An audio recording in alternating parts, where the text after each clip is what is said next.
Los intelectuales y los principios del partido. 1912. La decisión del Congreso de Chemnitz de excluir a Hildebrandt del Partido Socialdemócrata Alemán ha hecho más que simplemente proporcionar un tema de comentario en las revistas y revistas capitalistas y proletarias. Ha dado lugar a un manifiesto apoyado por un centenar de revisionistas, que pretenden ver en la expulsión un ataque a la libertad de opinión y a los derechos de la ciencia. Kautsky ya había demostrado en el Neue Zeit que la acusación de excomunión es absurda. Responde al manifiesto de Bernstein, Frank, Sudecum y compañía en otro artículo, cuya segunda parte tiene una influencia demasiado amplia para no ser traducida a nuestros lectores. Su interés es general. Después de haber demolido la queja de intolerancia al demostrar que nadie ha impedido de ninguna manera, o ha podido impedir, que Hildebrandt publique lo que le gusta, pone fin a los derechos de la ciencia. Una opinión de cualquier tipo, cuando está cubierta por una capa científica, confiere el derecho a ser miembro del partido. ¿Cuántas veces se ha condenado el socialismo en nombre de la ciencia? Podemos hacer eso y, sin embargo, permanecer en el partido. Se puede oponer impunemente los resultados científicos a la acción del partido contra el imperialismo, las guerras coloniales, la locura del armamento y similares. Él entonces plantea la pregunta y entra en las causas, y es esta segunda parte la que se leerá a continuación. Bradke.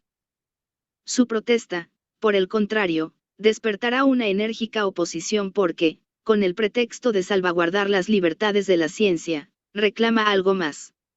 Afirma que aquellos que son, o dicen ser, hombres de ciencia, serán liberados de la disciplina de camaradas ordinarios que tienen solo un poder de razonamiento inferior y limitado.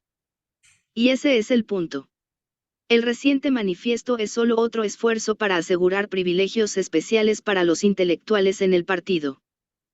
Al principio se pidió que los miembros del Parlamento, especialmente los de las dietas provinciales, no estuvieran obligados por las decisiones del partido. Luego eran los alcaldes socialistas los que debían estar por encima del alcance de tales decisiones. Ahora es el Congreso el que ya no debería tener derecho a decir qué opiniones son socialistas y cuáles no, cuando las opiniones son las de un intelectual que sabe escribir libros.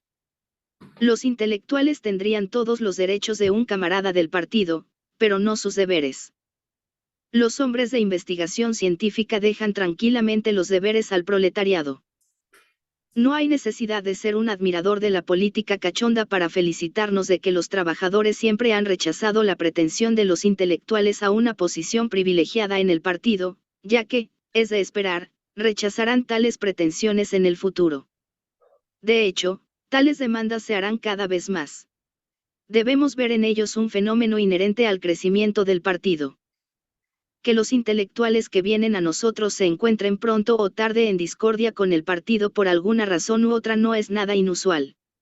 Tal cosa sucede mucho más raramente con los proletarios porque las necesidades de la lucha de clases los mantienen más naturalmente.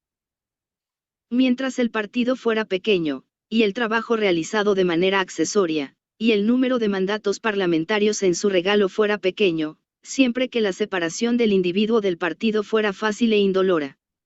Pero es otra historia hoy, cuando el partido dispone de tantos mandatos y redacciones, hay 71 diarios socialistas en Alemania. Y tantas existencias están asociadas a él. La separación de un individuo puede convertirse entonces en una operación dolorosa, y es natural que más de uno, encontrándose en contradicción con el partido, busque evitar la expulsión haciendo que el partido relaje sus principios. Si no tiene éxito, ve en ello un obstáculo insoportable para su libertad de opinión. Otro factor, quizás aún más importante, tiene el mismo efecto, me refiero a la constante intensificación de las oposiciones de clase. Mientras nuestro partido, y también los sindicatos, eran débiles, la simpatía por las masas jugó un gran papel en el mundo burgués. Esta simpatía disminuye a medida que el proletariado se fortalece y el mundo capitalista se ve más amenazado. Todos aquellos amigos del trabajador que deseaban una mejora de la clase obrera y al mismo tiempo seguían siendo burgueses en su forma de pensar debido a su incapacidad para concebir otro método de producción que el actual, pierden poco a poco todo eco entre la clase capitalista. Para actuar con eficacia, se sienten obligados a ir hacia el único partido en el que es posible mostrar amor por el trabajador, el Partido Socialista. Pero con toda la buena voluntad, toda la lealtad posible, su actividad no es rentable. Lo que los intelectuales pueden aportar al proletariado es únicamente un conocimiento científico superior. Pero es precisamente eso lo que no puede dar los elementos a alguien incapaz de superar la estrechez de visión burguesa. Su inteligencia solo les permite injertar ideas burguesas sobre las del proletariado, traer confusión y disputa, y un debilitamiento de la lucha de clases. Serían valiosos si permanecieran en el campo burgués y actuaran allí en interés de la clase obrera. Eso, lo admito, se hace cada vez más difícil por el creciente antagonismo de clase, pero, sin embargo, no es imposible. Y todo lo que pudieran hacer allí por los trabajadores sería mucho ganado. Solo tenemos que reflexionar sobre un cierto abate que prestó un servicio eminente, Ernest Taba, que murió hace unos años, fue uno de los directores de la famosa fábrica óptica 6 en Jena. A él se le deben varias cosas útiles para los trabajadores.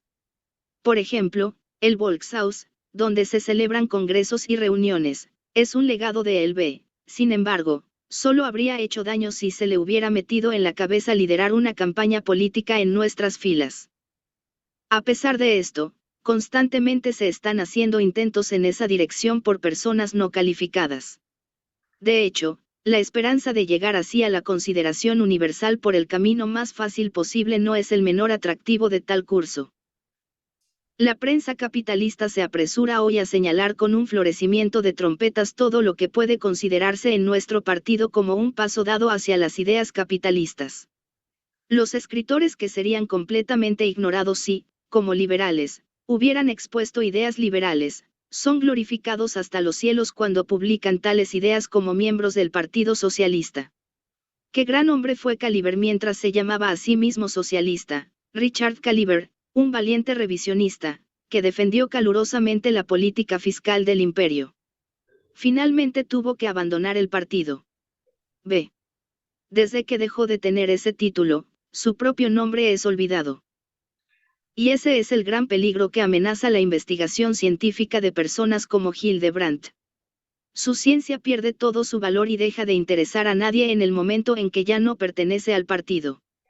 Lo que hizo que se prestara atención a la investigación de Hildebrandt no fue su importancia como conocimiento, sino simplemente el hecho de que un socialista fuera capaz de proclamar tales ideas antisocialistas. Su valor científico es el más mínimo posible. Ni un solo camarada, que yo sepa, está de acuerdo con sus opiniones. Sus amigos ciertamente dicen que sus ideas son del más alto valor científico, pero agregan que son falsas. ¿Qué acceso a nuestro conocimiento científico? Encontramos en La Voz del Trabajador el siguiente resumen. Las opiniones de Hildebrandt no han sido aprobadas ni defendidas desde ninguna parte del Congreso. Incluso aquellos camaradas que hablaron en contra de su expulsión se separaron completamente de él en los hechos. El camarada Muller, de Múnich, declaró, este libro, cuyas tendencias no son compartidas ni por mí ni por ningún otro miembro de la comisión. Etcétera, y más adelante, considero que estas consideraciones económicas no son absolutamente concluyentes. De la misma manera, el camarada Gradnauer dijo, Hildebrandt representa ideas que son, de hecho, muy diferentes de las sostenidas por el resto del partido.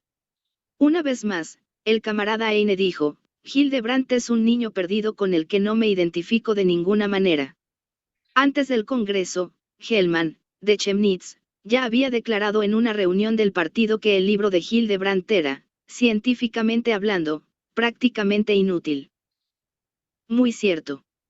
Todo su valor consiste en que el hombre que lo escribió tenía derecho a llamarse socialista, y a ser considerado por la prensa capitalista como una prueba de que la socialdemocracia comenzó a negar sus propios objetivos y convicciones. Este anuncio barato ahora se ha perdido para Hildebrandt. Eso es sin duda muy desagradable para él, pero difícilmente puede ser una barrera para la investigación científica. Sin embargo, podemos entender los sentimientos dolorosos de más de un firmante de la protesta, cuya importancia científica no descansa en ningún otro fundamento.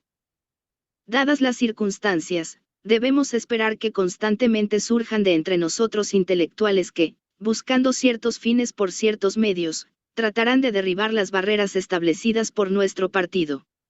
La evolución política prepara y amplía constantemente el terreno para estos intentos, de hecho, está preparado por la naturaleza misma del trabajo intelectual. En mi folleto sobre la revolución social ya he indicado que la evolución de la producción material prepara cada vez más el terreno para el comunismo, pero que la producción intelectual desarrolla la tendencia al individualismo y la anarquía. Llegué así a la conclusión de que el tipo de método socialista de producción es el comunismo en general, y el anarquismo en la producción intelectual. Esta oposición entre las consecuencias de la producción material e intelectual tiene un efecto en la actividad de nuestro partido. Los hombres dedicados a la producción material son mucho más fácilmente organizados y disciplinados que los de la producción intelectual. Estos últimos siempre se inclinan a ser indisciplinados y anarquistas. Esto debe ser entendido, pero no tolerado, en un partido organizado para la lucha de clases. No podemos tener necesidad de ningún intelectual sino de aquellos capaces y dispuestos a someterse a la disciplina requerida por la lucha de clases. El que no puede hacer esto puede ser un hombre excelente, o incluso tal vez un científico de cierta eminencia, pero no vale nada como socialista. Tal hombre debe buscar su ideal fuera de nuestra organización.